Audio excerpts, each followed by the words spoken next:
Durante séculos, a humanidade tem se perguntado: quem realmente somos? De onde viemos? Qual é o propósito de nossa existência? Essas são questões que ecoam através do tempo, moldando civilizações, influenciando religiões e impulsionando a busca pelo divino. No coração dessas indagações está uma figura que transcende a história e a compreensão humana: Jesus Cristo. Mas será que realmente entendemos quem Ele é? Muitos o veem apenas como um mestre, um sábio, um líder religioso, cujos ensinamentos transformaram o mundo. Outros o reconhecem como o Filho de Deus, o Salvador prometido. Mas e se sua história não começasse na manjedoura de Belém? E se sua existência fosse anterior à própria criação? Desde os primórdios, o ser humano olha para o céu em busca de respostas. Nas antigas escrituras, encontramos relatos de encontros com o divino, visões de seres celestiais, manifestações que desafiam a lógica terrena. Quem era aquele que apareceu a Abraão? Quem caminhou com Adão no jardim do Éden? Quem foi a misteriosa figura que lutou com Jacó antes do amanhecer? Essas aparições, descritas com detalhes surpreendentes,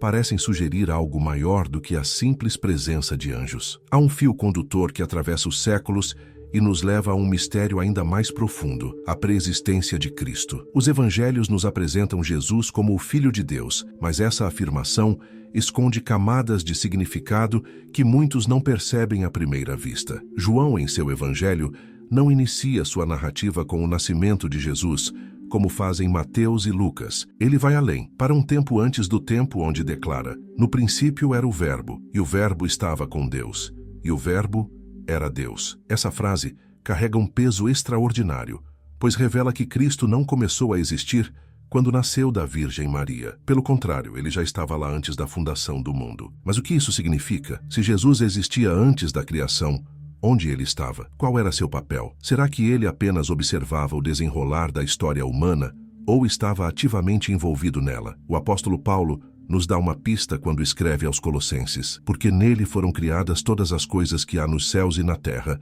visíveis e invisíveis. Tudo foi criado por ele e para ele. Essa declaração coloca Cristo no centro da criação, não como um espectador, mas como o próprio arquiteto do universo. Isso muda completamente a forma como enxergamos sua missão na Terra. Mas se Jesus estava presente antes do início dos tempos, o que exatamente ele fazia? Em Gênesis lemos que Deus disse: façamos o homem à nossa imagem e semelhança. Quem seria esse nós na criação? Algumas interpretações sugerem que essa é uma referência à Trindade, onde Cristo já estava ao lado do Pai, participando ativamente da formação da humanidade. Isso explicaria por que, ao longo do Antigo Testamento, encontramos vislumbres de uma figura divina que se manifesta repetidamente de formas misteriosas e que recebe adoração e honra como o próprio Deus. Se Jesus já existia antes de Belém, será que ele se revelou à humanidade de alguma maneira? Algumas passagens do Antigo Testamento falam de um ser celestial, distinto dos anjos comuns,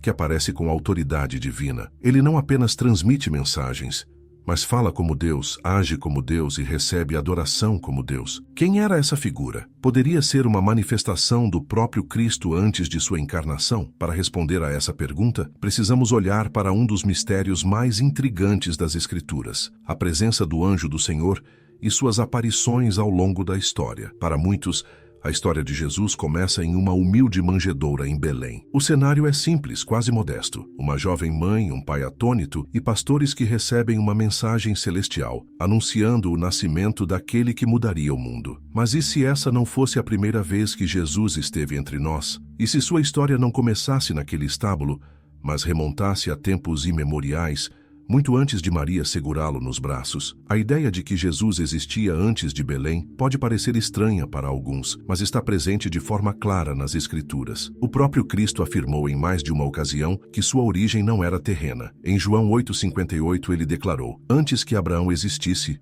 eu sou. Essa frase deixou os fariseus furiosos. Eles entenderam perfeitamente o que Jesus estava dizendo. Ele não estava apenas se referindo a Abraão, mas se apropriando do próprio nome de Deus revelado a Moisés na sarça ardente: eu sou. Isso significava que ele existia antes do patriarca Abraão, antes das promessas feitas ao povo de Israel, antes da fundação do mundo. Se ele sempre existiu, onde estava antes de sua encarnação? João 1:1 nos dá uma pista: no princípio era o Verbo, e o Verbo estava com Deus, e o Verbo era Deus. O termo verbo aqui é logos, uma palavra grega carregada de significado. No pensamento judaico, a palavra de Deus não era apenas comunicação, mas ação, era a própria força criativa que trouxe todas as coisas à existência. No pensamento grego, Logos representava a razão suprema que ordenava o universo. João une esses dois conceitos e os aplica a Jesus. Ele é a mente e o poder por trás de toda a criação. Isso significa que antes de Belém,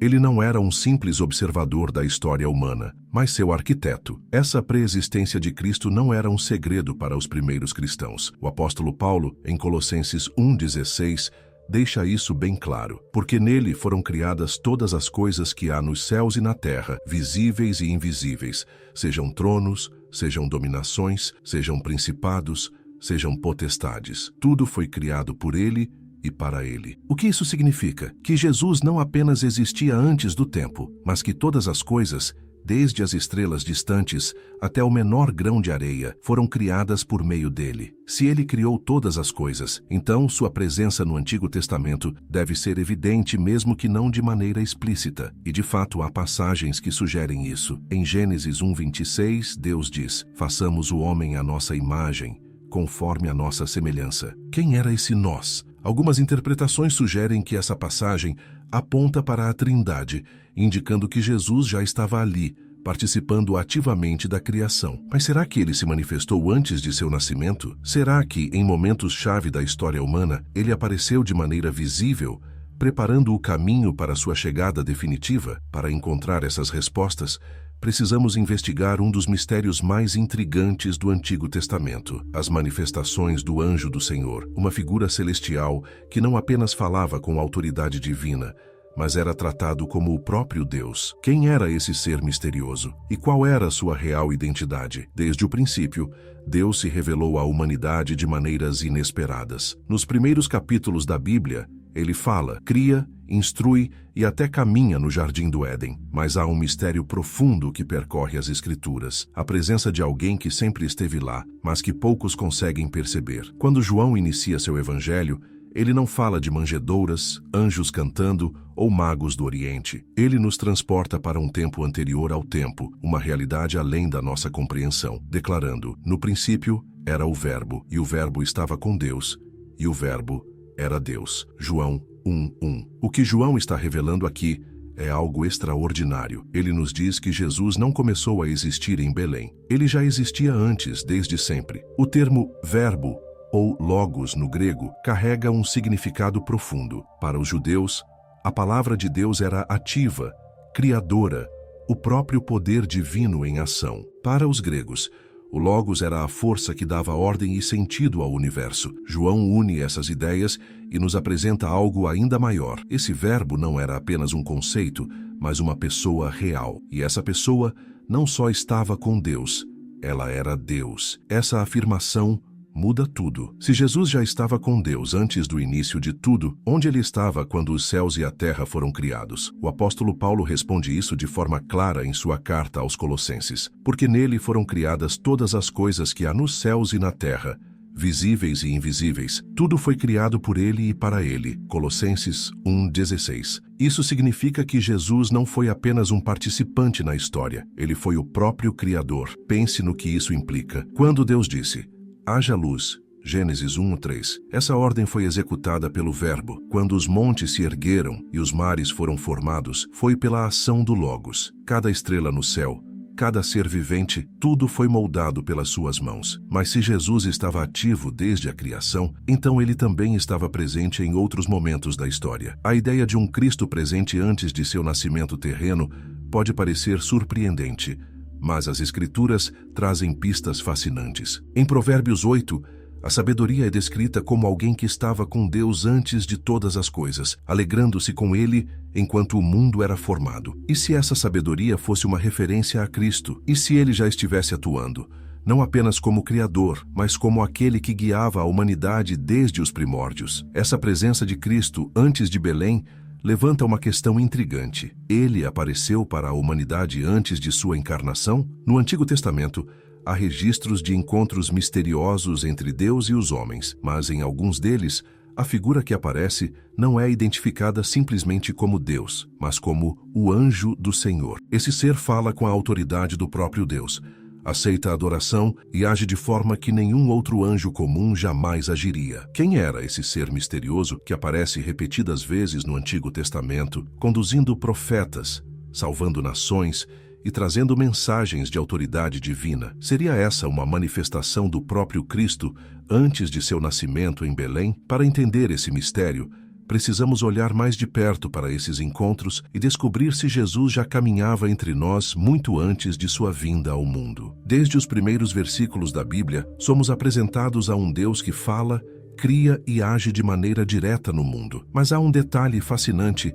que muitas vezes passa despercebido. Deus nunca age sozinho. Há sempre uma manifestação, uma voz, uma presença que atua como sua expressão visível. Quando João escreveu que no princípio era o Verbo, e o Verbo estava com Deus, e o Verbo era Deus, João 1:1, ele não estava apenas fazendo uma afirmação teológica profunda. Ele estava apontando para algo que já estava presente desde a criação. Cristo como o agente da obra divina. Se todas as coisas foram criadas por meio dele, como diz Colossenses 1:16, então Jesus não foi apenas um observador na criação. Ele foi o próprio arquiteto do universo. Cada detalhe da existência foi moldado por suas mãos, desde os imensos planetas em suas órbitas até as delicadas pétalas das flores. A grandiosidade desse fato é esmagadora. O mesmo Jesus que andou entre nós, que tocou leprosos, que chorou com os aflitos, foi aquele que, no princípio, formou os céus e a terra. O livro de Gênesis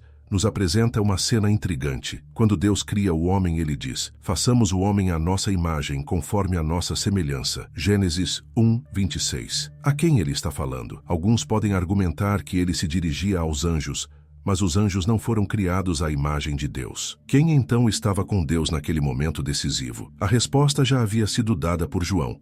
O Verbo estava com Deus. Jesus, antes de Belém, já estava presente, participando ativamente da criação da humanidade. Mas será que ele ficou apenas nos bastidores após a criação? Ou será que interagiu diretamente com a humanidade ao longo dos séculos? O Antigo Testamento contém relatos de encontros extraordinários entre Deus e os homens, mas algumas dessas aparições carregam características únicas. Há um personagem misterioso que surge repetidas vezes, alguém que fala como Deus, age como Deus e recebe adoração como Deus. Ele não é chamado de Yahweh diretamente, mas de o anjo do Senhor. Diferente dos anjos comuns, que sempre deixam claro que são apenas mensageiros, esse anjo do Senhor se comporta de maneira singular. Em Gênesis 22, quando Abraão está prestes a sacrificar Isaque, é o anjo do Senhor quem o detém e diz: agora sei que temes a Deus, visto que não me negaste o teu filho, o teu único filho. Gênesis 22:12. Esse anjo não fala sobre Deus.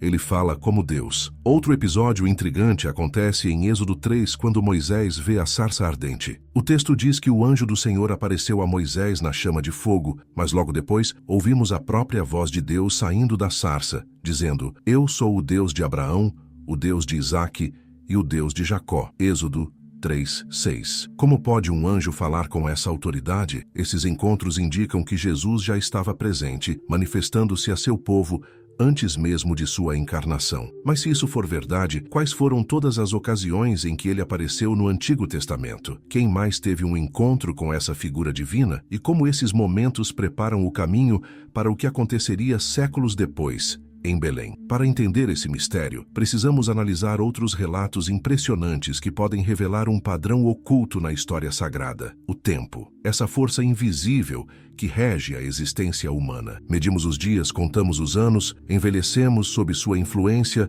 e assistimos ao mundo mudar diante de nossos olhos. Mas e se houvesse alguém que existisse antes do próprio tempo? Alguém que não fosse limitado por passado, presente ou futuro, mas que estivesse acima de tudo isso? A Bíblia nos apresenta esse ser, Jesus Cristo, aquele que era, que é e que há de vir. A ideia de que Cristo existia antes de Belém já é fascinante por si só, mas há algo ainda mais profundo por trás disso. Quando falamos sobre sua preexistência, não estamos lidando apenas com um ser que veio antes de nós. Estamos falando de alguém cuja existência transcende o próprio conceito de tempo. Isso é difícil de compreender, porque tudo o que conhecemos está sujeito a essa realidade. Tudo tem um começo e um fim, mas em João 1:1 encontramos algo que desafia essa lógica. No princípio era o Verbo, e o Verbo estava com Deus, e o Verbo era Deus. Essa frase contém um enigma. João não diz que o Verbo surgiu no princípio, ele diz que já estava lá. Isso significa que quando o tempo começou a existir,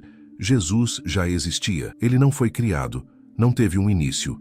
Ele é. É por isso que, quando os fariseus questionaram sua autoridade, Jesus respondeu com uma das declarações mais impactantes da Bíblia. Antes que Abraão existisse, eu sou. João 8:58. Ele não disse eu fui ou eu estive lá. Ele disse eu sou. Essa expressão carrega um peso imenso. No Antigo Testamento, quando Moisés encontrou Deus na sarça ardente e perguntou qual era seu nome, a resposta foi: eu sou o que sou. Êxodo 3:14. Esse era o nome divino, o nome que representava um Deus eterno que não dependia de nada para existir. Agora, séculos depois, Jesus estava tomando essa mesma identidade para si. Isso explica por que os líderes religiosos da época ficaram furiosos. Eles entenderam o que Jesus estava dizendo. Ele não era apenas um profeta, ele era o próprio Deus. Se Cristo sempre existiu, então ele não estava apenas presente na criação, mas atuava na história de maneira ativa. E isso nos leva a um ponto intrigante. Se ele estava lá desde o começo, qual era sua forma? Como ele interagia com o mundo antes de sua encarnação? A resposta para essa pergunta pode estar escondida nas aparições do Antigo Testamento. Há relatos de figuras misteriosas que aparecem e desaparecem, seres celestiais que falam com autoridade divina e que não são identificados claramente como Deus, mas que também não podem ser simplesmente anjos comuns. Um deles é o anjo do Senhor, que surge em momentos-chave da história. Outro, ainda mais enigmático, é um personagem que aparece de forma quase silenciosa, mas que carrega um peso teológico imenso. Melquisedeque, o rei e sacerdote, que não tem princípio de dias nem fim de vida. Quem era esse rei misterioso, que surge repentinamente em Gênesis e depois desaparece, apenas para ser mencionado novamente em Hebreus como uma figura semelhante ao próprio Cristo? Seria essa mais uma evidência da presença de Jesus antes de Belém? Para entender essa conexão, precisamos voltar ao tempo de Abraão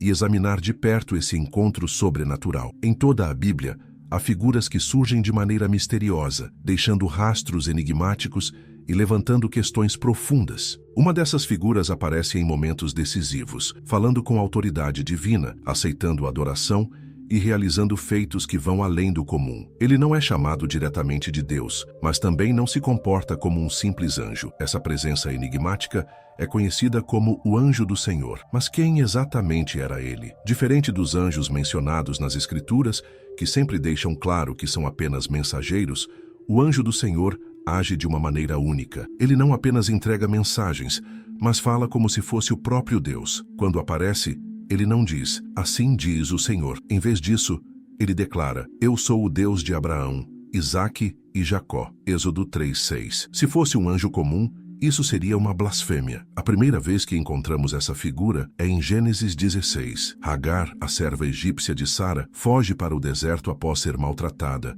E ali, no meio da sua aflição, o anjo do Senhor aparece a ela. Ele não apenas a consola, mas lhe faz promessas que só Deus poderia cumprir. O mais intrigante é que depois do encontro, Hagar declara, tu és o Deus que me vê. Gênesis 16:13. Se esse fosse apenas um anjo, ela não teria feito tal declaração. Mas a cena mais marcante acontece anos depois, quando Abraão está prestes a sacrificar seu filho Isaque. No momento em que a faca está levantada, o anjo do Senhor clama do céu, agora sei que temes a Deus, visto que não me negaste o teu filho, o teu único filho. Gênesis 22:12. Mas espere, quem realmente estava sendo testado? Quem pediu o sacrifício? A Bíblia diz que foi Deus. No entanto, o anjo do Senhor fala como se fosse o próprio Deus, reafirmando a aliança e prometendo bênçãos a Abraão. Outro episódio impressionante ocorre com Moisés. Quando ele se aproxima da sarça ardente, o texto nos diz que o anjo do Senhor apareceu no meio da chama. Êxodo 3:2. Mas logo em seguida, a voz que sai da sarça diz, eu sou o Deus de teus pais.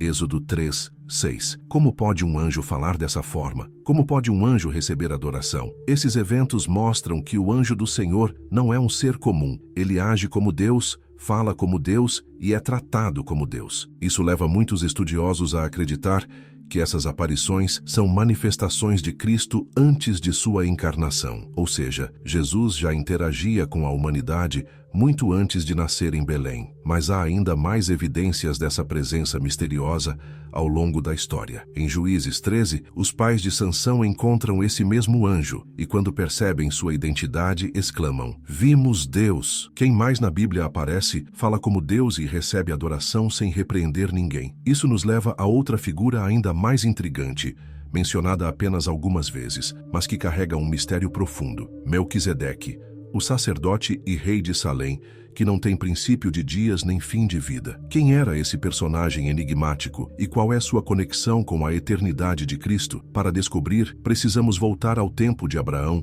e desvendar o enigma desse sacerdote imortal. Entre as muitas figuras misteriosas da Bíblia, há uma que surge de maneira quase silenciosa, mas que carrega um peso teológico imenso. Ele aparece brevemente no livro de Gênesis e depois desaparece, deixando apenas um rastro de perguntas. Séculos depois, o seu nome ressurge nas Escrituras, envolto em mistério e conectado diretamente a Cristo. Seu nome é Melquisedeque. Mas quem era ele? A primeira menção a Melquisedeque ocorre em Gênesis 14, em um momento crítico da vida de Abraão. Após derrotar uma coalizão de reis e resgatar seu sobrinho Ló, Abraão retorna vitorioso e é surpreendido pela visita de um rei enigmático. E Melquisedeque, rei de Salém, trouxe pão e vinho, e era sacerdote do Deus Altíssimo, e abençoou-o e disse: "Bendito seja Abrão do Deus Altíssimo, o possuidor dos céus e da terra." Gênesis 14, 18, 19. Esse encontro levanta questões intrigantes.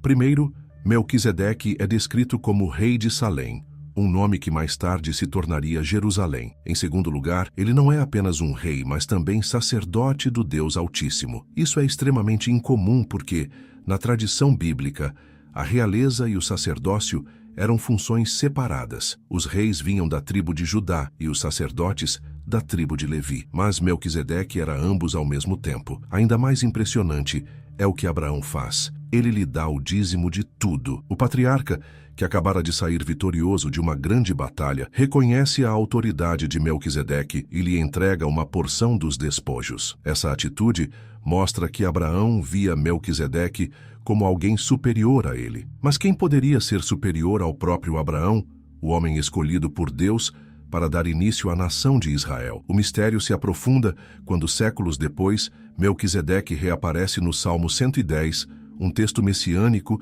que fala sobre o futuro rei e sacerdote de Deus. "Tu és sacerdote eternamente, segundo a ordem de Melquisedeque." Salmo 110, 4. Essa profecia indicava que viria um governante divino, que não seguiria a linhagem sacerdotal de Levi, mas sim uma ordem sacerdotal superior e eterna, a mesma de Melquisedeque. O escritor de Hebreus amplia ainda mais esse mistério. Ele descreve Melquisedeque como sem pai, sem mãe, sem genealogia, não tendo princípio de dias nem fim de vida, mas sendo feito semelhante ao Filho de Deus. Hebreus 7:3. Essa descrição é estranha. Na cultura hebraica, a genealogia era essencial, especialmente para sacerdotes. Mas Melquisedeque surge sem nenhuma linhagem conhecida e, mais impressionante ainda, é comparado diretamente a Cristo. Isso nos leva a uma questão fundamental. Melquisedeque era apenas um homem extraordinário ou poderia ser algo mais? Alguns estudiosos acreditam que ele era um tipo de Cristo, uma figura que simbolizava o futuro sacerdócio de Jesus. Outros, no entanto,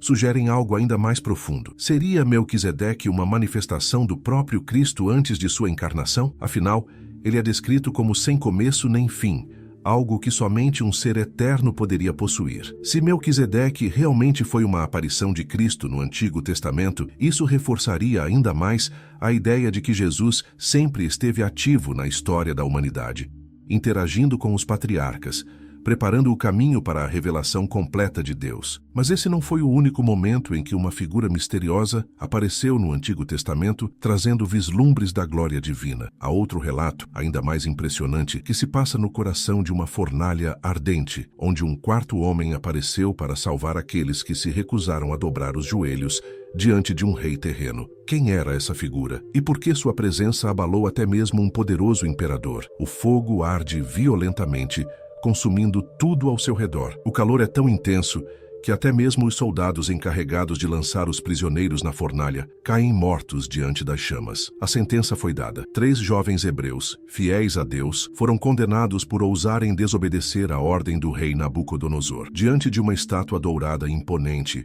ergue-se a questão definitiva: dobrar-se e viver ou permanecer firme e morrer. Sadraque, Mesaque e Abed-nego não hesitam. Eles conhecem as consequências de sua escolha, mas sabem que há algo mais valioso do que a própria vida. Suas palavras ecoam pelo salão real, desafiando a fúria do rei. Eis que o nosso Deus, a quem servimos, é quem nos pode livrar. Ele nos livrará da fornalha de fogo ardente e da tua mão, ó rei. E se não, fica sabendo, ó rei, que não serviremos a teus deuses, nem adoraremos a estátua de ouro que levantaste.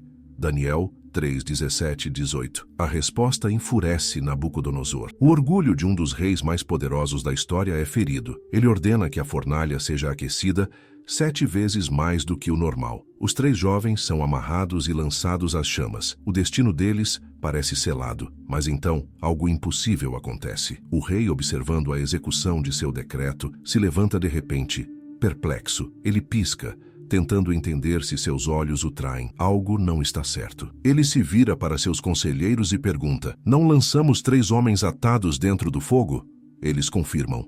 Mas o rei aponta para a fornalha e exclama espantado: eis que vejo 4 homens soltos que andam passeando dentro do fogo sem nenhum dano, e o aspecto do quarto é semelhante ao filho dos deuses. Daniel 3:25. Quem era esse 4º homem dentro da fornalha? Ele não apenas estava lá, ele estava protegendo os 3 jovens. As chamas que deveriam consumi-los não têm poder sobre eles. O fogo que deveria marcar o fim de suas vidas torna-se o palco de uma revelação divina. Algo sobrenatural aconteceu. Quando Sadraque, Mesaque e Abed-nego são retirados da fornalha, um detalhe impressiona ainda mais. Suas roupas nem sequer cheiram a fumaça. Não há vestígios de queimaduras, nenhuma marca daquilo que deveriam ter sofrido. Eles saem ilesos, e o próprio Nabucodonosor, um rei pagão, reconhece que aquilo não foi obra de um simples anjo. Ele declara: bendito seja o Deus de Sadraque, Mesaque e Abed-nego, que enviou o seu anjo e livrou os seus servos que confiaram nele. Daniel 3:28. Mas quem era esse ser misterioso que apareceu na fornalha ardente? Alguns sugerem que era um anjo enviado por Deus. No entanto, a descrição dada pelo próprio rei sugere algo muito maior. Ele não diz apenas que era um anjo, mas que tinha a aparência de um filho dos deuses. Muitos estudiosos acreditam que essa foi uma manifestação do próprio Cristo antes de sua encarnação, assim como aconteceu com Melquisedeque e o anjo do Senhor. Se for verdade que Jesus esteve presente na fornalha, protegendo aqueles que foram fiéis a Deus, isso significa que ele sempre esteve envolvido na história da humanidade, atuando diretamente para salvar aqueles que confiam nele. Mas essa não foi a única vez que uma figura misteriosa apareceu ao lado dos fiéis no Antigo Testamento. Em outra ocasião, um guerreiro celestial surgiu com uma espada na mão, anunciando que não estava do lado de ninguém, mas que vinha como o príncipe do exército do Senhor. Quem era esse ser? E qual era sua verdadeira identidade? A guerra se aproximava. O povo de Israel, liderado por Josué, estava prestes a enfrentar uma das batalhas mais decisivas de sua história. Jericó, a cidade fortificada, erguia-se diante deles como uma muralha impenetrável. O exército de Israel estava preparado, mas Josué sabia que sua força não seria suficiente. O que ele precisava era de uma estratégia, uma revelação, um sinal de que Deus estava com eles. Foi então que algo inesperado aconteceu. Uma figura misteriosa apareceu diante dele, empunhando uma espada. Josué, um guerreiro experiente, não hesitou. Aproximou-se e perguntou diretamente: és tu dos nossos ou dos nossos adversários? Josué 5:13. A resposta que ele recebeu foi desconcertante. Não, mas venho agora como príncipe do exército do Senhor. Josué 5:14. Algo naquela presença fez Josué imediatamente cair com o rosto em terra. Ele reconheceu que não estava diante de um simples guerreiro, mas de alguém muito superior. E então perguntou: o que diz meu senhor ao seu servo? A resposta veio de forma semelhante ao que aconteceu com Moisés na sarça ardente. Tira os sapatos dos teus pés, porque o lugar em que estás é santo. Josué 5:15. Josué obedeceu sem hesitar. Mas quem era esse príncipe do exército do Senhor? Se fosse apenas um anjo, ele jamais teria aceitado adoração. Em várias partes da Bíblia, quando anjos aparecem, eles deixam claro que são apenas servos de Deus. Em Apocalipse, por exemplo, quando João tenta se prostrar diante de um anjo, ele é imediatamente repreendido. Olha, não faças isso. Sou conservo teu e de teus irmãos. Adora a Deus. Apocalipse 22:9. Mas aqui, o príncipe do exército do Senhor aceita a reverência de Josué. Além disso, suas palavras são idênticas às que Deus disse a Moisés no Monte Sinai. Isso não era uma mera coincidência. Josué estava diante de algo muito maior do que um ser angelical. Ele estava diante de uma manifestação do próprio Deus. O mais fascinante é que essa aparição ocorre antes da queda de Jericó. Josué não recebe um plano de batalha comum, mas uma estratégia divina: cercar a cidade em silêncio por 6 dias e, no 7º dia, dar 7 voltas e tocar as trombetas. Não era uma tática militar convencional, mas um ato de fé e obediência. E então, quando o momento chegou, o exército gritou e as muralhas ruíram sem que uma única espada fosse levantada contra elas. A presença do príncipe do exército do Senhor não apenas confirmou que Deus estava com eles, mas mostrou que a verdadeira batalha não era vencida pela força humana, mas pelo poder divino. Se essa figura misteriosa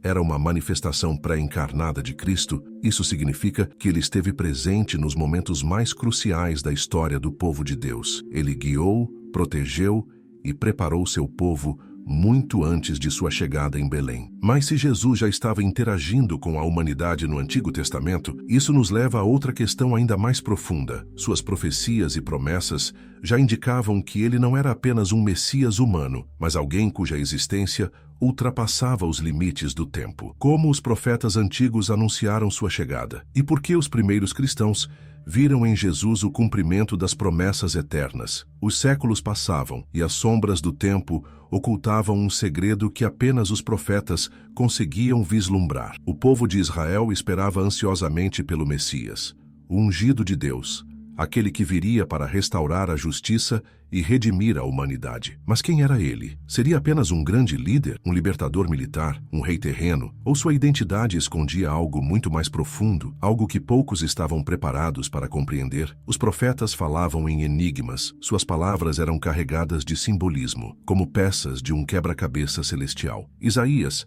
séculos antes do nascimento de Cristo, já anunciava: porque um menino nos nasceu, um filho se nos deu, e o governo estará sobre os seus ombros, e o seu nome será Maravilhoso Conselheiro, Deus Forte, Pai da Eternidade, Príncipe da Paz. Isaías 9:6. Esse versículo é um mistério grandioso. Ele fala de um menino que nasceria, algo comum, mas ao mesmo tempo, esse menino seria chamado de Deus Forte e Pai da Eternidade. Como isso poderia ser? Como um simples ser humano poderia carregar títulos que pertenciam exclusivamente ao Deus Todo-Poderoso? E então, a outra profecia, ainda mais impressionante. Em Miqueias 5:2, encontramos uma previsão específica sobre o local de nascimento do Messias. E tu, Belém Efrata, pequena demais para figurar entre as famílias de Judá, de ti me sairá aquele que governará em Israel, cujas origens são desde os tempos antigos, desde os dias da eternidade. Mais uma vez, um paradoxo divino. Ele nasceria em Belém,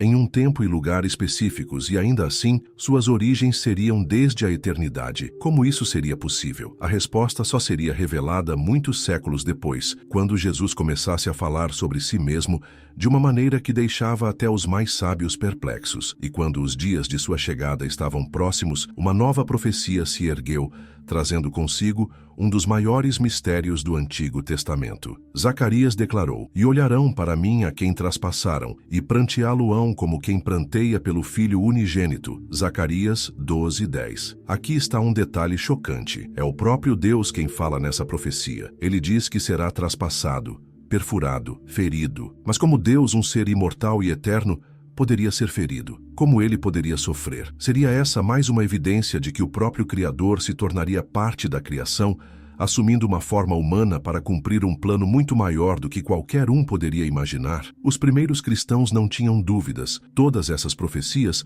apontavam para Jesus. Ele não era apenas um mestre, nem apenas um enviado de Deus. Ele era Deus em carne, o próprio Criador que se fez homem para resgatar a humanidade. Mas se isso for verdade, então sua vinda não foi um evento isolado. Ela fazia parte de um plano que foi traçado antes mesmo da fundação do mundo. Isso nos leva a uma questão ainda mais profunda. Se o sacrifício de Cristo já estava escrito nas profecias, poderia ser que ele não foi apenas uma resposta ao pecado da humanidade, mas algo que já estava planejado desde a eternidade. Para entender isso, precisamos olhar para o livro de Apocalipse, onde um mistério surpreendente é revelado: o Cordeiro que foi morto antes da fundação do mundo. Como isso é possível? Antes que os primeiros raios de luz iluminassem o universo, antes que o tempo fosse esculpido pelo Criador e antes mesmo da fundação do mundo, um mistério já estava escrito nas páginas da eternidade. Esse mistério não era um improviso divino, nem uma resposta apressada ao pecado humano, mas um plano estabelecido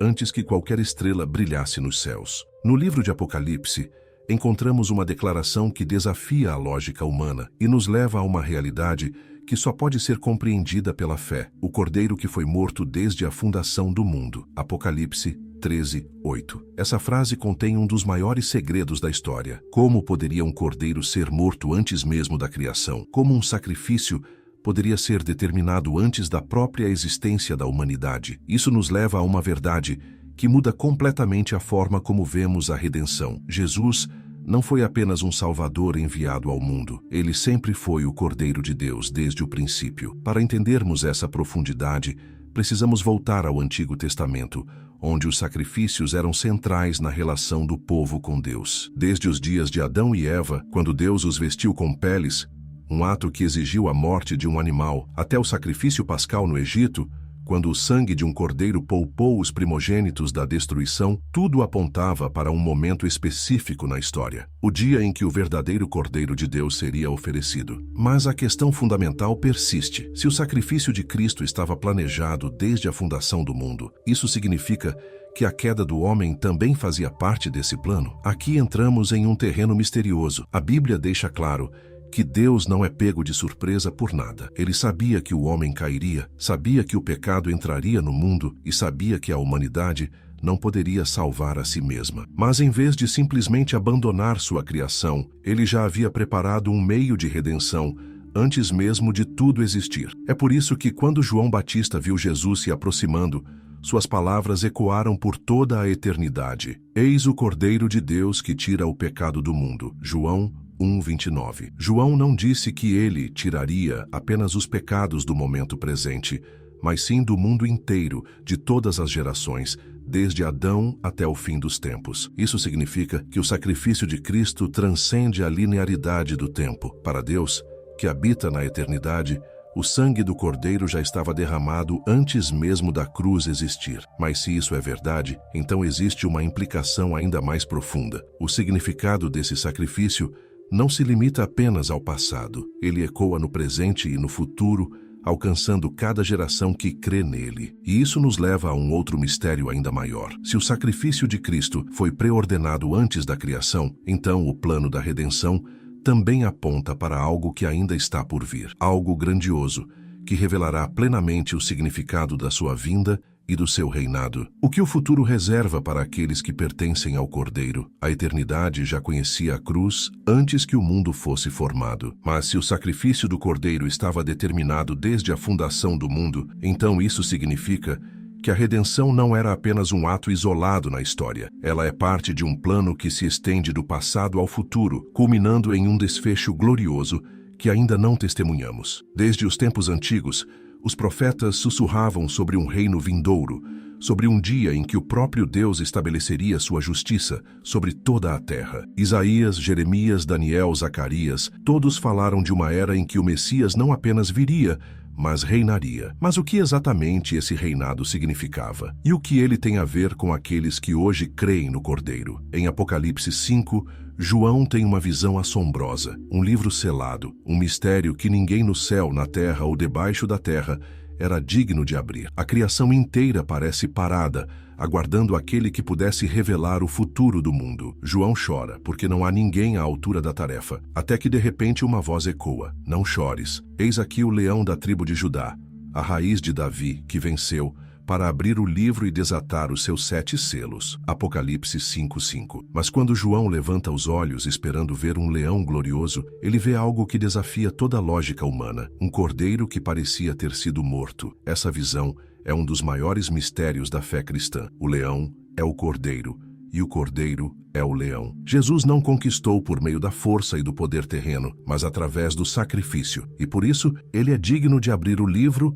e revelar os acontecimentos que ainda estão por vir. Mas o que há nesse livro? Ele contém o desfecho final da história humana, os juízos de Deus, o destino da terra e a consumação do plano divino. Com cada selo que é aberto, eventos cataclísmicos começam a acontecer. O mundo mergulha em trevas, reinos se abalam e os homens são forçados a encarar a realidade que por séculos ignoraram. O rei está voltando. O Apocalipse não é apenas um livro sobre o fim, mas sobre o princípio de algo novo. Pois assim como Jesus veio ao mundo uma vez como cordeiro, ele voltará como leão. E então, tudo o que os profetas anunciaram finalmente se cumprirá. Mas antes desse glorioso retorno, algo extraordinário precisa acontecer, o momento em que os escolhidos serão arrebatados para encontrar o Senhor nos ares. Esse evento tem sido debatido por séculos, mas a Bíblia nos dá pistas claras de que haverá um chamado repentino, um momento inesperado em que aqueles que pertencem a Cristo serão tomados em um piscar de olhos. E se esse momento estiver mais próximo do que imaginamos, como reconheceremos os sinais que apontam para o arrebatamento? O que a Bíblia realmente diz sobre esse grande encontro entre Cristo e sua igreja? O mundo segue seu curso, as nações fazem seus planos, os homens constroem impérios, mas há algo no horizonte que poucos estão percebendo. Um evento inesperado,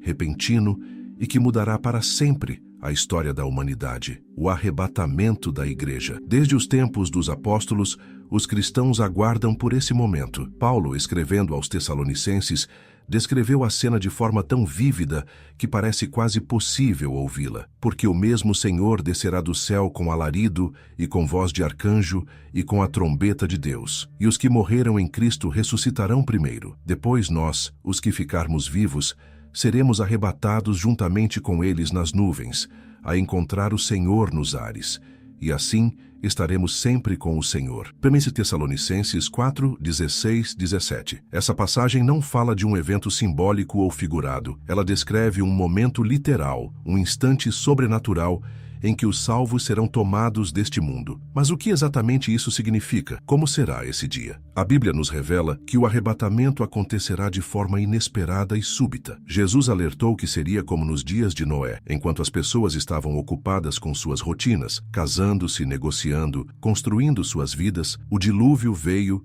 e os levou a todos. Mateus 24, 37 e 39. Assim também será na vinda do Filho do Homem. Paulo reforça essa ideia ao dizer que o arrebatamento ocorrerá num momento, num abrir e fechar de olhos. 1 Coríntios 15, 52. Em um segundo, a terra parecerá normal. No instante seguinte, milhões terão desaparecido. Carros ficarão sem motoristas. Aviões sem pilotos, lares vazios, famílias desamparadas. O mundo será tomado pelo pânico, pela confusão, tentando entender o que aconteceu. Os que ficarem para trás perceberão tarde demais que algo extraordinário aconteceu. Muitos lembrarão das palavras que um dia ouviram em pregações, nos alertas dos profetas, nos sinais que estavam diante de seus olhos, mas que ignoraram. E o pior de tudo, perceberão que a maior esperança já lhes escapou. Mas por que o arrebatamento precisa acontecer? A resposta está na promessa feita por Jesus. Na casa de meu Pai há muitas moradas. Se não fosse assim, eu vô-lo teria dito. Vou preparar-vos lugar. E se eu for e vos preparar lugar, virei outra vez, e vos levarei para mim mesmo, para que onde eu estiver estejais vós também. João 14, 2, 3. O arrebatamento é um ato de amor e livramento. A igreja será retirada antes que venha a grande tribulação, antes que a ira de Deus se derrame sobre o mundo. Esse tempo de caos e juízo está descrito em Apocalipse como o período mais sombrio da história humana, um tempo em que o anticristo surgirá, enganando as nações, e o mundo mergulhará em um sofrimento sem precedentes. Mas será que já estamos perto desse momento? Os sinais que Jesus mencionou, guerras, rumores de guerras, terremotos, aumento da iniquidade e o esfriamento do amor já estão diante de nós. A qualquer momento, pode soar a trombeta, e quando isso acontecer, não haverá mais tempo para arrependimento. E isso nos leva a uma pergunta crucial. O que acontecerá com aqueles que forem deixados para trás? O que a Bíblia revela sobre os eventos da grande tribulação? O dia chega como qualquer outro. O sol nasce, as ruas estão movimentadas, as pessoas seguem suas rotinas. Mas então, num instante, algo acontece. Milhões desaparecem. Carros colidem sem motoristas. Aviões caem do céu sem pilotos. Telefones tocam sem que ninguém os atenda. O pânico se espalha. As emissoras de TV transmitem imagens confusas de cidades em colapso. Governos tentam acalmar as multidões, mas o caos domina. As perguntas ecoam por toda parte. O que aconteceu? Para onde foram todas essas pessoas? A resposta está nas Escrituras. O arrebatamento aconteceu. A Igreja de Cristo foi retirada da terra, cumprindo a promessa feita por Jesus de que voltaria para buscar aqueles que nele confiassem. Mas para os que ficaram para trás, o pior ainda está por vir. A Bíblia descreve esse período como a grande tribulação, um tempo de dor, engano e julgamento divino como nunca houve antes. Jesus alertou sobre isso em Mateus 24:21. Porque haverá então grande aflição, como nunca houve desde o princípio do mundo até agora, nem tampouco haverá jamais. Nos primeiros dias após o arrebatamento, a confusão tomará conta do mundo. Pessoas desesperadas buscarão respostas. Alguns tentarão explicar os desaparecimentos através da ciência, sugerindo teorias sobre fenômenos cósmicos ou abduções alienígenas. Mas então, surgirá uma figura que oferecerá uma solução global para a crise: o Anticristo. Ele será um líder carismático, habilidoso,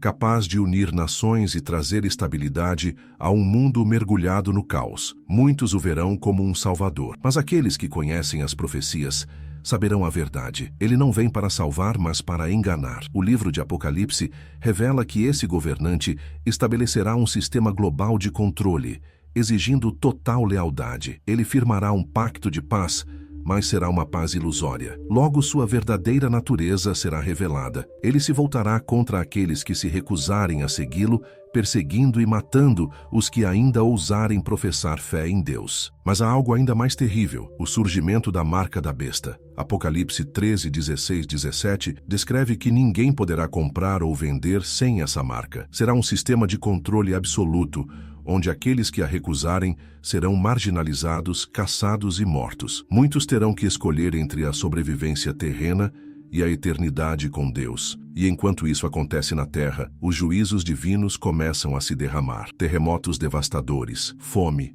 pestes e guerras. As águas se tornam amargas.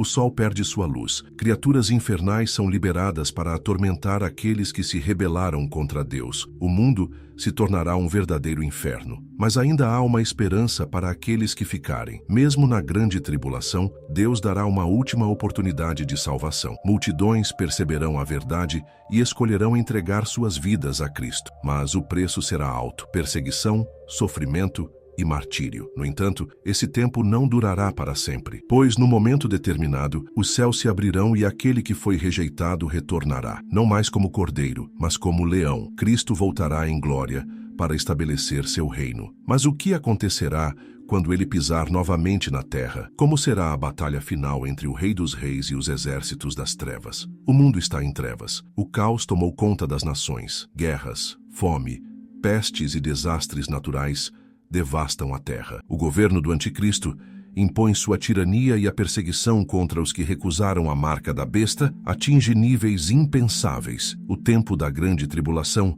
está chegando ao seu clímax, mas então algo acontece. Os céus se abrem. Os exércitos do Anticristo se reúnem no Vale do Armagedon, prontos para enfrentar qualquer ameaça à sua autoridade. Eles controlam as economias, os governos, a tecnologia. O mundo inteiro parece estar sob seu domínio, mas há algo que eles não podem controlar: o retorno do rei. João, em sua visão no livro de Apocalipse, descreve esse momento com detalhes arrebatadores. E vi o céu aberto, e eis um cavalo branco, e o que estava assentado sobre ele chama-se Fiel e Verdadeiro, e julga e peleja com justiça. Apocalipse 19:11. Jesus Cristo está voltando, mas agora ele não vem como o cordeiro que foi levado ao matadouro. Ele não vem manso e humilde, como quando andou entre os homens. Dessa vez, ele vem como o leão da tribo de Judá, o rei dos reis e senhor dos senhores. A cena é impressionante. Seus olhos são como chamas de fogo, sobre sua cabeça há muitas coroas,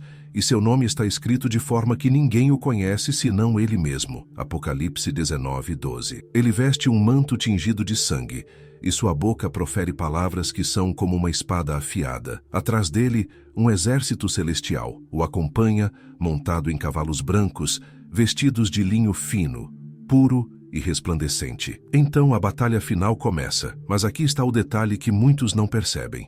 Não será uma guerra comum. Os exércitos do Anticristo, armados com suas máquinas de guerra, sua tecnologia avançada e sua arrogância sem limites, tentarão resistir. Mas não haverá um grande conflito. Apenas uma única palavra de Cristo será suficiente para destruir toda a resistência. E da sua boca saía uma aguda espada para ferir com ela as nações, e ele as regerá com vara de ferro. Apocalipse 19:15. Sem que os santos precisem levantar uma única arma, sem que seja necessário um confronto físico, o próprio poder da palavra de Deus consumirá os ímpios. O anticristo e o falso profeta serão capturados e lançados vivos no lago de fogo. Seus exércitos serão desfeitos em um instante. A grande Babilônia cairá. O governo do mal chegará ao fim. E então, algo extraordinário acontece. A história da humanidade, que começou no Jardim do Éden, agora caminha para um novo capítulo. Pois após essa vitória avassaladora, Jesus não apenas vence, ele estabelece seu reino sobre a terra. O que será desse reino? Como será esse tempo em que Cristo reinará sobre todas as nações? Será um período de paz? O que acontecerá com aqueles que sobreviveram à grande tribulação? O que a Bíblia revela sobre o reino milenar de Cristo? A guerra acabou. O rugido das batalhas silenciou. O anticristo e o falso profeta foram derrotados, lançados vivos no lago de fogo. Os exércitos que ousaram se levantar contra o Rei dos Reis foram consumidos pelo poder da palavra. O mal, que durante séculos dominou as nações, finalmente foi quebrado. Mas isso não é o fim, é apenas o começo, pois agora o mundo testemunhará algo que nunca antes existiu: o reino milenar de Cristo. Durante séculos, reis governaram com injustiça, impérios se ergueram e caíram, líderes prometeram paz e entregaram apenas guerras. Mas agora, um único rei governará todas as nações. E esse rei não será um homem falível, mas o próprio Filho de Deus. Apocalipse 24 descreve essa nova era. E vi tronos, e assentaram-se sobre eles, e foi-lhes dado o poder de julgar. E vi as almas daqueles que foram degolados pelo testemunho de Jesus e pela palavra de Deus, e viveram e reinaram com Cristo durante 1000 anos. Isso significa que aqueles que permaneceram fiéis, mesmo enfrentando perseguições e morte, viverão novamente para governar ao lado de Cristo. Os mártires da grande tribulação, os santos da igreja, aqueles que o seguiram e o amaram, todos terão parte nesse governo glorioso. E como será esse reino? A Bíblia nos dá vislumbres maravilhosos. Isaías 11:6-9 descreve um mundo transformado. Os lobos habitarão com os cordeiros, os leões comerão palha como bois. A criança brincará sem medo junto à toca da serpente. Não haverá mais violência, destruição ou injustiça. A terra estará cheia do conhecimento do Senhor, como as águas cobrem o mar. Pela primeira vez desde o Éden, o mundo experimentará verdadeira paz. Não apenas uma paz entre os homens, mas uma paz entre toda a criação. A maldição que pesava sobre a terra, desde a queda de Adão, será retirada. A natureza florescerá. As doenças desaparecerão, a dor será aliviada. Jerusalém se tornará o centro do governo de Cristo. Todas as nações virão até ela para buscar a sabedoria do Rei. Os que sobreviveram à grande tribulação terão a chance de viver sob um governo perfeito, sem corrupção, sem opressão, sem guerra. O sonho de justiça e equidade que os homens sempre desejaram finalmente se tornará realidade. Mas, surpreendentemente, nem todos aceitarão esse governo. Haverá aqueles que, mesmo vivendo sob o reinado perfeito de Cristo, ainda guardarão rebeldia em seus corações. Eles obedecerão por obrigação, mas nunca entregarão suas vidas ao Rei. E por isso, ao final dos 1000 anos, algo surpreendente acontecerá, pois um antigo inimigo, aquele que já foi derrotado e aprisionado, será solto por um breve tempo. Satanás voltará uma última vez para testar os corações dos homens. Mas por quê? Qual será o propósito desse último teste? E o que acontecerá com aqueles que ainda escolherem se rebelar contra Deus? 1000 anos de paz, um reino onde Cristo governa com justiça, onde os povos vivem sem medo, onde a terra floresce sem guerras, onde os leões e cordeiros caminham lado a lado. Durante esse tempo, Satanás está aprisionado, impossibilitado de enganar as nações. Pela primeira vez desde a queda no Éden, o mundo experimenta uma era de ordem divina, mas então algo impensável acontece. Satanás é solto. A Bíblia nos diz em Apocalipse 20, 7, 8, e acabando-se os 1000 anos, Satanás será solto da sua prisão e sairá a enganar as nações. A pergunta que muitos fazem é: por quê? Se Jesus já reina, se o inimigo já foi derrotado, se o mundo já vive em paz, por que Deus permitiria que Satanás voltasse a atuar? A resposta revela algo profundo sobre o coração humano. Durante o reino milenar, muitos obedeceram a Cristo externamente, mas sem entregar verdadeiramente seus corações a Ele. Eles cresceram em um mundo sem a influência direta do maligno, mas nunca passaram pelo teste final. Agora suas intenções serão expostas. Assim como no Éden, Satanás retorna com um único propósito: enganar. E para o espanto de muitos, milhares o seguirão. Apesar de terem visto Cristo governando com perfeição, apesar de terem vivido em um tempo de bênção sem igual, ainda haverá aqueles que preferirão se rebelar. E assim, uma última revolta se erguerá contra o reino de Cristo. Apocalipse 28 descreve que o número dos que se juntam a Satanás será como a areia do mar. Eles se reunirão ao redor da cidade santa, em um último ataque contra o governo de Deus. Mas desta vez não haverá batalha, não haverá luta, não haverá segunda chance. Diferente do Armagedon, onde Jesus derrotou os exércitos do anticristo, agora o próprio Deus intervém de maneira definitiva. Apocalipse 29 declara: mas desceu fogo do céu e os devorou. Em um instante, o levante do mal é esmagado. Nenhuma força humana, nenhuma aliança, nenhum poder pode resistir à justiça de Deus. O fim de Satanás é decretado. Ele não será mais aprisionado. Não enganará mais ninguém. Ele será lançado para sempre no lago de fogo, onde o anticristo e o falso profeta já estavam. E então, um silêncio toma conta da criação, pois agora chegou o momento mais temido da história. O momento em que todos os que rejeitaram a Deus enfrentarão o julgamento final. O que acontecerá agora? O que será do destino daqueles cujos nomes não estão no livro da vida? O que a Bíblia revela sobre o grande trono branco, onde Deus julgará toda a humanidade? O fim chegou. Não há mais guerra, não há mais batalhas, não há mais dúvidas. Satanás foi derrotado, lançado para sempre no lago de fogo. A terra, que um dia foi palco de incontáveis tragédias, agora se encontra diante do seu destino final. E então, o trono de Deus se revela. E vi um grande trono branco, e o que estava assentado sobre ele, de cuja presença fugiu a terra e o céu, e não se achou lugar para eles. Apocalipse 20, 11. Esse é o momento mais solene de toda a história da humanidade, o julgamento final. O tempo já não existe. As eras já passaram. Agora cada alma que rejeitou a Deus terá que enfrentar a justiça divina. Os mortos, grandes e pequenos, se apresentam diante do trono branco. Ninguém pode fugir. Reis e plebeus, ricos e pobres, famosos e anônimos, todos estarão ali. O poder, o dinheiro, a influência, nada disso terá valor agora.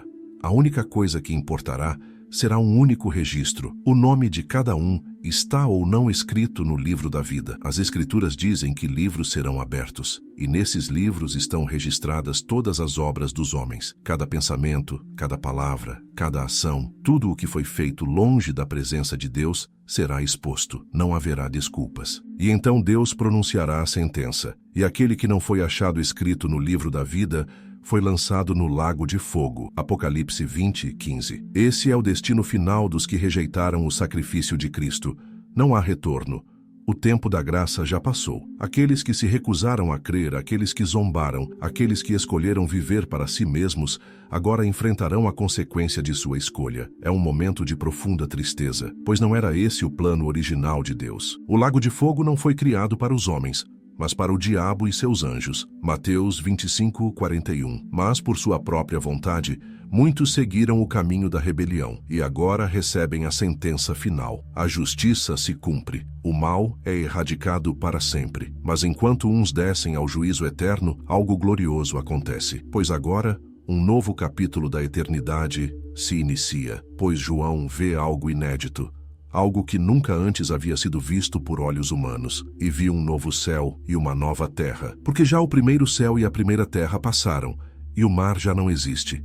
Apocalipse 21:1. A velha criação se desfaz. Deus está prestes a inaugurar algo completamente novo. Mas o que será essa nova realidade? Como será esse novo céu e essa nova terra? O que nos espera na eternidade com Deus? O velho mundo se foi. A dor, o pecado, a corrupção da criação, tudo desapareceu. Agora, diante dos olhos de João, surge algo totalmente novo. E viu um novo céu e uma nova terra, porque já o primeiro céu e a primeira terra passaram, e o mar já não existe. Apocalipse 21:1. A antiga realidade, marcada pela morte e pelo sofrimento, deixa de existir. Deus não está apenas restaurando o mundo, Ele está criando algo inteiramente novo. A terra, que antes foi palco de guerras, injustiças e desilusões, agora será um lugar onde a glória de Deus brilhará sem barreiras. E então, João vê algo ainda mais extraordinário. E eu, João, vi a santa cidade, a nova Jerusalém que de Deus descia do céu, adereçada como uma esposa ataviada para o seu marido. Apocalipse 21:2. Uma cidade celestial desce dos céus, majestosa,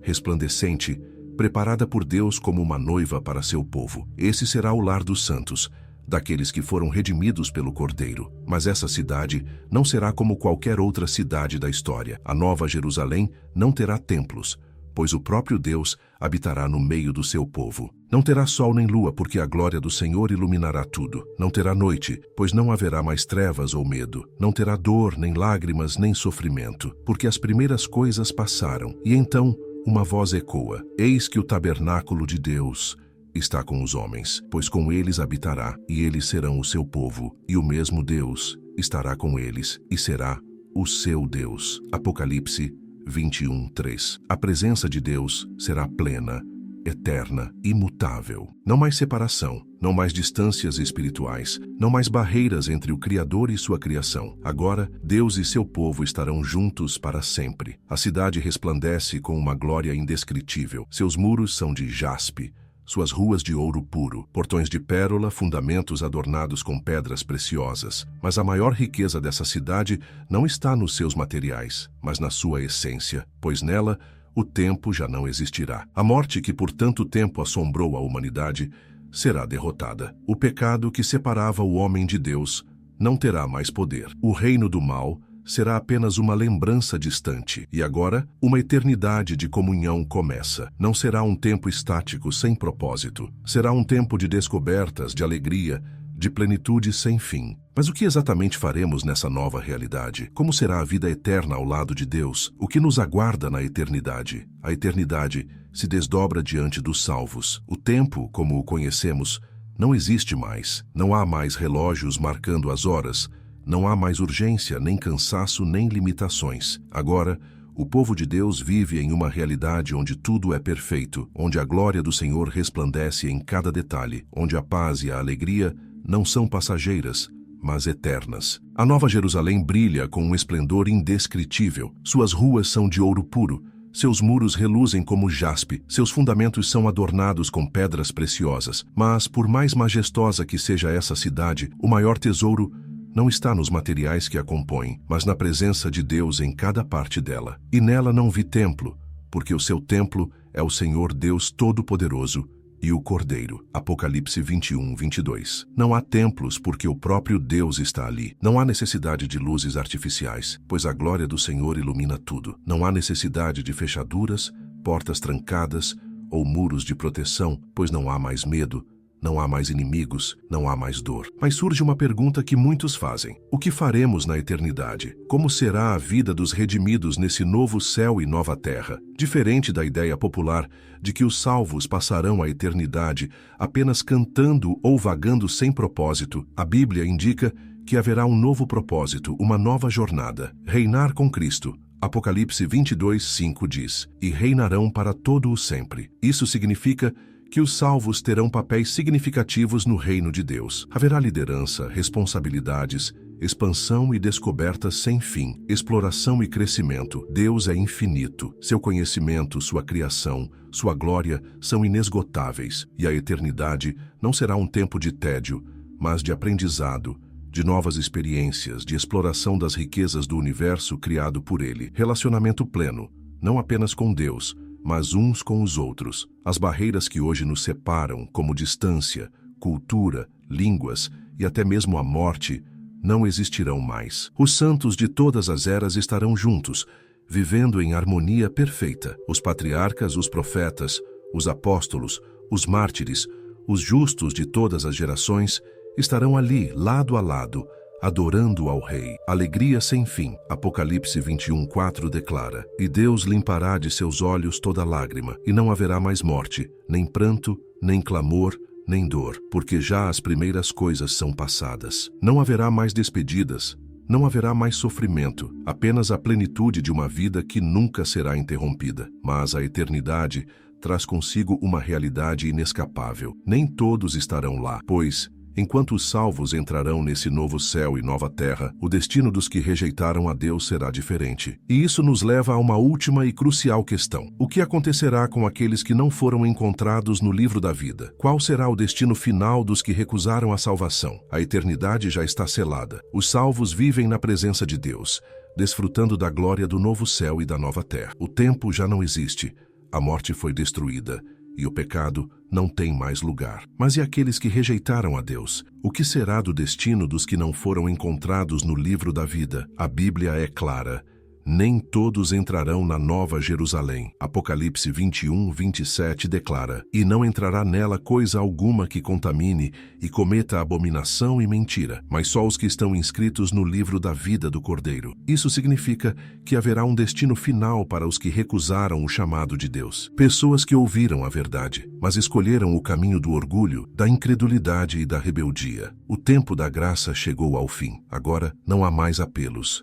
Não há mais segundas chances. O lago de fogo é a sentença final. Apocalipse 20:15 declara: E aquele que não foi achado escrito no livro da vida foi lançado no lago de fogo. Esse é o destino final de todos aqueles que rejeitaram a salvação. Não há saída, não há anulação da pena, não há possibilidade de arrependimento. O julgamento foi feito, e agora essas almas se encontram para sempre separadas de Deus. Mas o que é esse lago de fogo? Será um aniquilamento? Uma destruição total? A Bíblia nos dá uma resposta direta. É um lugar de sofrimento eterno. Jesus, em Mateus 25:41, chama esse local de o fogo eterno preparado para o diabo e seus anjos. Isso significa que o inferno não foi feito para os homens, mas para Satanás e os demônios. No entanto, aqueles que escolheram seguir o caminho da rebelião compartilharão desse mesmo destino. E aqui está o detalhe mais terrível: não haverá descanso. Apocalipse 14:11 diz: E a fumaça do seu tormento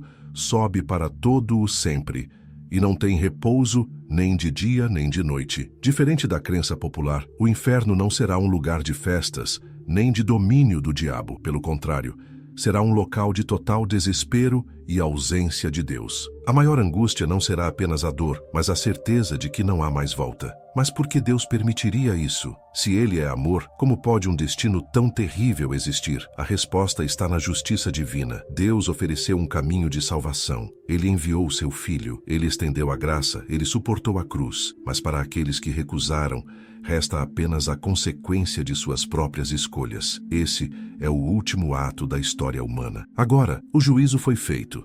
O mal foi erradicado e a eternidade se desenrola sem a sombra do pecado. Mas há uma última questão que precisa ser respondida. O que a eternidade significa para nós hoje? Como essa realidade deve mudar a maneira como vivemos agora? Se há algo que a eternidade nos ensina, é que nossas escolhas hoje ecoam para sempre. Cada pensamento, cada decisão, cada caminho trilhado está nos levando para um destino eterno, seja a glória inefável da presença de Deus ou a terrível separação no lago de fogo. Não há meio termo, não há zona neutra. A vida não é um ensaio, É um teste definitivo que determinará onde passaremos a eternidade. Jesus deixou isso muito claro quando disse: "Entrai pela porta estreita, porque larga é a porta, e espaçoso o caminho que conduz à perdição, e muitos são os que entram por ela." Mateus 7,13. O que isso significa para nós agora? Significa que o tempo de se preparar é hoje. Muitos vivem como se a eternidade fosse um conceito distante, como se sempre houvesse mais tempo para decidir, para mudar, para buscar a Deus. Mas a Bíblia nos alerta: buscai ao Senhor enquanto se pode achar, invocai-o enquanto está perto. Isaías 55:6. A eternidade já começou. Ela não começa quando morremos. A cada dia, estamos escrevendo nossa história diante de Deus. Estamos sendo chamados a um propósito, a uma vida de comunhão com o Pai, a um compromisso real com o Evangelho. Mas como devemos viver à luz dessa verdade, vivendo com o propósito da eternidade? Se sabemos que um dia estaremos diante de Deus, se sabemos que a vida não termina aqui, então precisamos viver para algo maior do que este mundo pode oferecer. Paulo declarou: "Se esperamos em Cristo só nesta vida, somos os mais miseráveis de todos os homens." 1 Coríntios 15:19. Isso significa que nossa esperança não está em riquezas, prazeres, status ou sucesso terreno. Tudo isso passará, mas aquilo que fazemos para Deus permanecerá para sempre, pregando a verdade sem medo. Se o destino dos que rejeitam a Deus é a separação eterna, como podemos nos calar? Como podemos assistir ao mundo se afastando de Deus e não clamar, não avisar, não alertar? Jesus nos chamou para sermos luz do mundo e sal da terra. Mateus 5:13-14. Não podemos desperdiçar nossos dias com distrações fúteis, com medos tolos, com apegos passageiros. O Evangelho precisa ser anunciado, porque ele é a única esperança para a humanidade, vivendo com santidade e temor. A eternidade com Deus não é para aqueles que vivem de qualquer jeito, é para os que decidiram andar no caminho estreito, seguir a paz com todos e a santificação, sem a qual ninguém verá o Senhor. Hebreus 12:14. Isso significa abandonar o pecado, rejeitar as práticas do mundo, buscar a Deus de todo o coração. Não podemos ser crentes mornos, que vivem uma fé pela metade. O tempo de tomar uma decisão definitiva é agora. E aqui está a grande questão: você está pronto para a eternidade? Pois a qualquer momento o último sinal pode soar. O dia final pode chegar sem aviso. E quando esse momento vier, não haverá mais tempo para mudar de lado. O tempo está se esgotando. Cada dia que passa nos aproxima do momento em que a última trombeta soará e a história da humanidade chegará ao seu desfecho final. Não há mais dúvidas, não há mais sinais a esperar. O relógio profético está marcando os últimos segundos. Desde os tempos antigos, os profetas anunciaram que haveria um tempo em que Deus reuniria seu povo, os justos seriam recompensados e o mundo como conhecemos deixaria de existir. Jesus falou desse tempo. João o viu em visões arrebatadoras. Paulo advertiu sobre ele. E agora, nós estamos vivendo nos dias que antecedem esse momento. O que acontecerá quando a última trombeta tocar? 1 Coríntios 15:52 declara: "Num momento, num abrir e fechar de olhos, ao som da última trombeta, porque a trombeta soará e os mortos ressuscitarão incorruptíveis, e nós seremos transformados. Os que morreram em Cristo ressuscitarão primeiro. Seus corpos mortais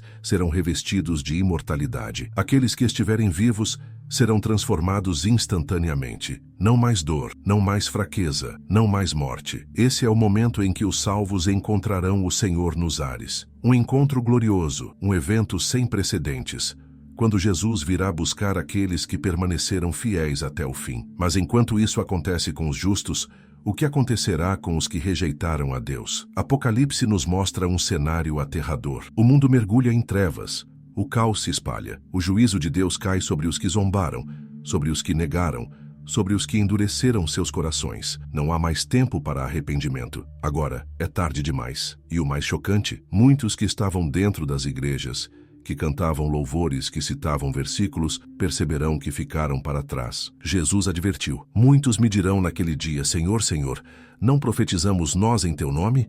E em teu nome não expulsamos demônios? E em teu nome não fizemos muitas maravilhas? E então lhes direi abertamente: Nunca vos conheci, apartai-vos de mim, vós que praticais a iniquidade." Mateus 7:22-23. Não basta apenas parecer cristão, é preciso viver para Cristo de verdade, pois o que vem a seguir é ainda mais terrível. Após o arrebatamento, o mundo enfrentará um período de tribulação como jamais houve na história da humanidade. E isso nos leva à próxima pergunta inevitável. O que acontecerá àqueles que forem deixados para trás? Como será o tempo da grande tribulação? O mundo nunca mais será o mesmo. O arrebatamento aconteceu. Milhões de pessoas desapareceram, deixando para trás um planeta mergulhado no caos. Aviões caíram do céu, carros ficaram desgovernados nas estradas, lares foram despedaçados por súbitas ausências inexplicáveis. O pânico toma conta da Terra. Governos tentam acalmar as multidões, mas não há explicações lógicas para o que aconteceu. As telas de televisão mostram imagens angustiantes: hospitais lotados, cidades destruídas, pessoas vagando desesperadas pelas ruas, buscando respostas. Mas a verdade que foi anunciada por séculos, é agora uma realidade cruel para os que ficaram. A grande tribulação começou. Jesus descreveu esse tempo com palavras assustadoras, porque haverá então grande aflição, como nunca houve desde o princípio do mundo até agora, nem tampouco haverá jamais. Mateus 24, 21. O mundo que restou é um lugar sem esperança. A paz desapareceu. A humanidade, já acostumada ao pecado, agora enfrenta a consequência final de sua rebeldia. A ira de Deus será derramada, e a maldade dos homens atingirá níveis inimagináveis. Mas o que exatamente acontecerá neste período? A Bíblia revela que um líder mundial surgirá, prometendo restaurar a ordem. Ele trará soluções para o caos econômico, trará paz onde há destruição. Unirá as nações sob um só governo. O mundo inteiro o admirará. Ele parecerá um salvador, mas na verdade será o anticristo. Apocalipse 13 nos adverte que ele terá poder absoluto sobre a terra. Todos serão obrigados a adorá-lo. Ele imporá um sistema de controle total. Ninguém poderá comprar ou vender sem receber sua marca, a marca da besta. E faz que a todos, pequenos e grandes, ricos e pobres, livres e servos, lhe seja posto um sinal na mão direita ou na testa, para que ninguém possa comprar ou vender, senão aquele que tiver a marca,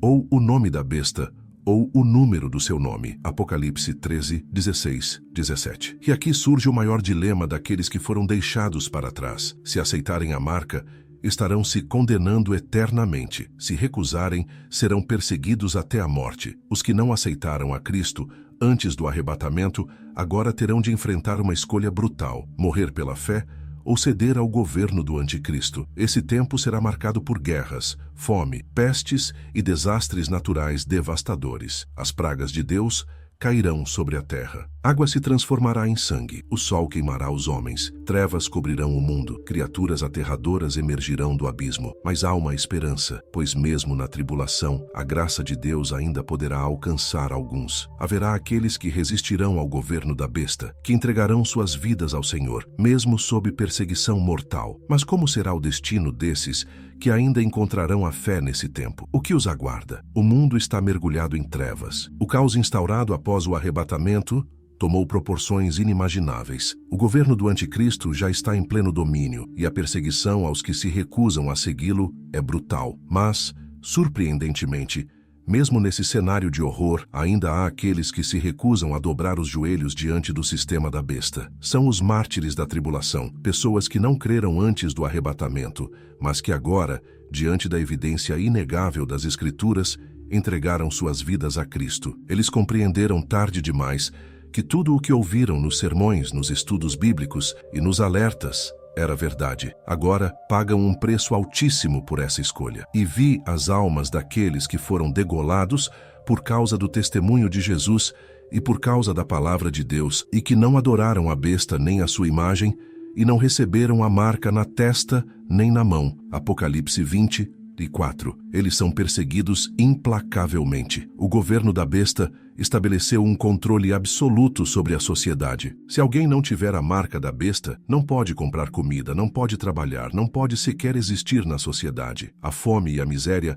assolam aqueles que escolheram permanecer fiéis a Cristo. O mundo já não é um lugar seguro para esses novos convertidos. Cada dia é uma luta pela sobrevivência. Eles se escondem em cavernas, em florestas, em escombros de cidades destruídas. Vivem na clandestinidade, fugindo das forças do anticristo, mas a qualquer momento podem ser capturados. E quando isso acontece, o destino é cruel. São levados diante das autoridades, forçados a escolher entre duas opções: renegar a Cristo e adorar a besta, ou enfrentar a execução. Então, vos hão de entregar para serdes atormentados, e matar-vos-ão, e sereis odiados de todas as nações por causa do meu nome. Mateus 24, 9. As execuções são públicas. A decapitação é o método usado para os que recusam a marca. O sangue dos santos é derramado, e aos olhos do mundo parecem derrotados. Mas, na verdade, esses são os vitoriosos, pois no instante em que seus corpos tombam, suas almas são recebidas na glória. O apóstolo João viu isso em sua visão do Apocalipse. Estes são os que vieram da grande tribulação, e lavaram as suas vestes, e as branquearam no sangue do Cordeiro. Apocalipse 7:14. Eles são os mártires da última hora. Mesmo tendo sido deixados para trás no arrebatamento, agora recebem a salvação ao preço do próprio sangue. Mas nem todos resistirão. Haverá aqueles que diante da pressão cederão, receberão a marca da besta, e com isso selarão seu destino eterno. Não haverá retorno para esses. E enquanto isso acontece na terra, algo grandioso está prestes a acontecer nos céus, pois logo o próprio Cristo voltará, e dessa vez, não mais como um cordeiro, mas como um rei guerreiro, pronto para estabelecer seu reino. Mas como será esse glorioso retorno do Senhor? O que acontecerá quando os céus se abrirem para a batalha final? O céu se abre. O momento pelo qual toda a criação esperou está prestes a acontecer. Os anjos se posicionam, os exércitos celestiais estão prontos, e então ele vem. Cristo retorna em glória, mas dessa vez, não como um cordeiro, mas como o leão da tribo de Judá, não mais para ser humilhado,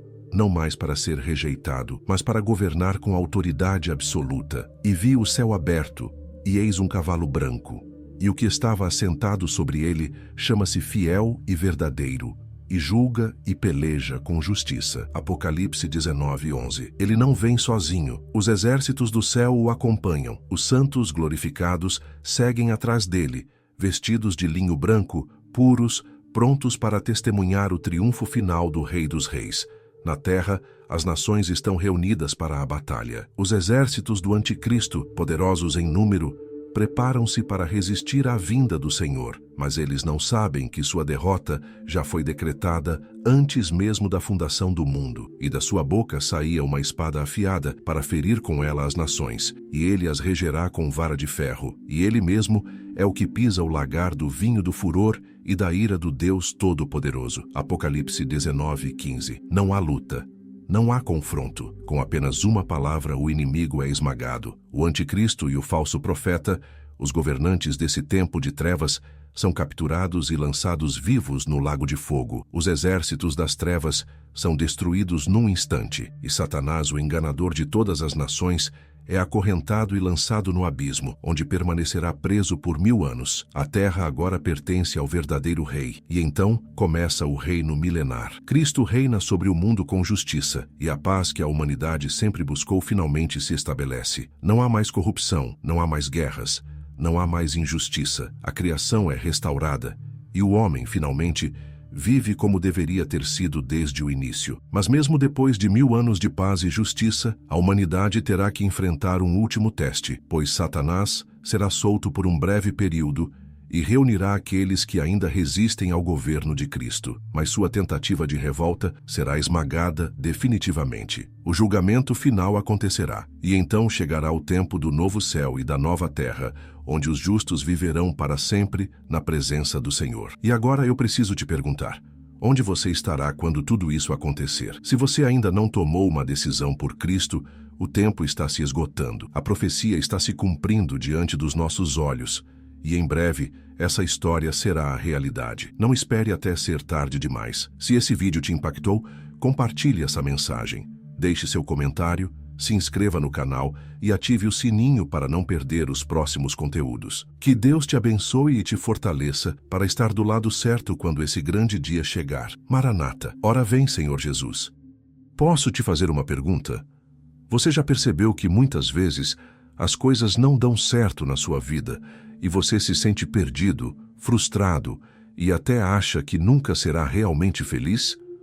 São tantos problemas que surgem, mas você já se perguntou por que tudo isso está acontecendo? Há algo que está te impedindo de viver uma vida de paz, harmonia e propósito, e eu quero te mostrar o que é. A verdade é que quando nos afastamos da palavra de Deus, nossa vida perde o equilíbrio. Eu sei que você quer orar mais, quer entender melhor a Bíblia, mas parece que algo te bloqueia. Você começa e logo se distrai. Sente que não tem forças ou não sabe por onde começar. E isso gera uma sensação de vazio e frustração. Mas deixa eu te contar algo importante. Milhares de pessoas já deram um passo de fé e estão transformando suas vidas espirituais com a ajuda dos ensinamentos certos. Elas começaram a entender a Bíblia de forma simples, a sentir mais a presença de Deus e a ver mudanças reais no seu dia a dia. E eu já passei exatamente por isso. Houve um tempo em que eu também me sentia perdido. Eu sabia que precisava buscar a Deus de verdade, mas não conseguia. Até que eu descobri um caminho prático para mudar isso. E depois que comecei a aplicar esses princípios, minha vida foi transformada de uma maneira tão poderosa que hoje eu consigo ajudar milhares de pessoas a encontrarem paz, propósito e crescimento espiritual. Foi por isso que eu preparei 3 livros digitais que são a base para você aprender essa forma simples e prática de buscar a Deus e ter resultados na sua vida espiritual. O primeiro livro é Palavra Viva. Ele vai alimentar seu espírito de tal forma que você vai sentir um desejo muito maior de buscar a Deus. Esse livro vai te ajudar a entender a Bíblia de maneira clara e acessível. Você vai poder ler uma mensagem inspiradora para cada dia do ano, organizadas por temas para que você encontre exatamente a palavra que precisa no momento certo. O segundo livro é Caminhando com Deus. Esse livro vai mudar sua maneira de se conectar com Deus. Aqui você vai aprender como desenvolver uma vida de oração verdadeira, fortalecer sua fé e vencer as barreiras espirituais que te impedem de crescer. Você encontrará orações específicas para diferentes momentos da sua vida, como quando estiver ansioso, desanimado, enfrentando desafios ou precisando tomar decisões importantes. E, por fim, temos Apocalipse Descomplicado. Você já teve dúvidas sobre o que realmente significa o livro do Apocalipse? Muitas pessoas sentem medo ou confusão ao ler essas profecias, mas este livro foi feito para te mostrar a verdade de forma clara e acessível. Ele vai te ajudar a entender o que está acontecendo no mundo atual e como se preparar espiritualmente para o futuro. E como eu quero que todos tenham acesso a esse alimento espiritual diário, eu estou disponibilizando esses 3 livros no formato digital, para que você tenha acesso de qualquer lugar, direto do seu celular ou computador. E o melhor de tudo, você recebe tudo na mesma hora de forma rápida e segura. Agora o próximo passo está nas suas mãos. Não ignore esse chamado. Clique no link abaixo e garanta os 3 e-books agora mesmo. Clique no link da descrição e comece sua transformação hoje. Que Deus te abençoe poderosamente.